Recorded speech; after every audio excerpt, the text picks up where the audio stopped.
But this particular roast right here, this will easily feed 12 people.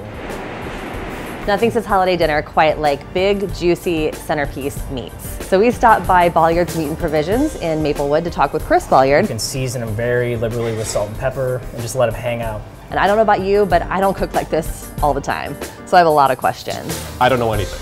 I literally don't know what I'm doing, so I'm really glad that Chris is here to explain this. But this particular roast right here is a 6-bone roast. You know, people kind of underestimate, you know, the size of these roasts and how many people you can feed per bone and things like that. But like I said, this will easily feed 12 people and some leftovers.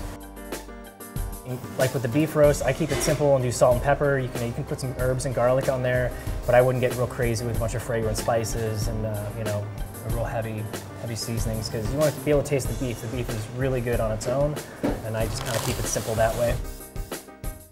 So with these birds, they're going to cook a little bit faster than, say, you know, like a butterball that you're going to get in the grocery store.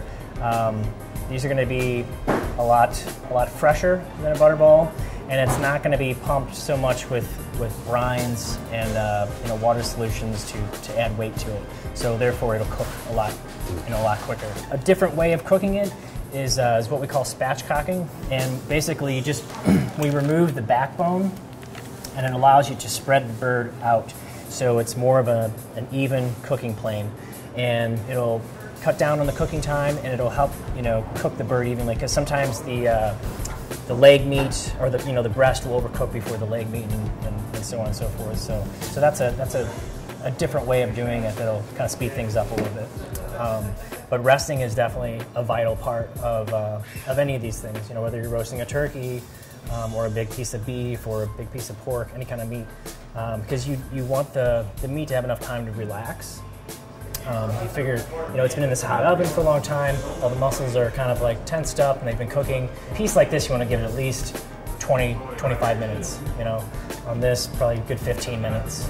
You know, the turkey, 25, 30 minutes.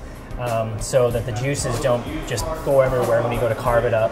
It'll yield a more tender bite and a juicier bite. So how about after the meal? We've got some leftovers, including like sometimes the bones. So turkey is a good example of what to do with the bones. I mean, so I would definitely make super stock out of the turkey carcass, you know, because you can still get a lot of flavor out of that carcass after you roast it. You can bring it to a boil and then skim off the top a little bit, you know, the foam and stuff that comes to the top, and then turn it down really, really low.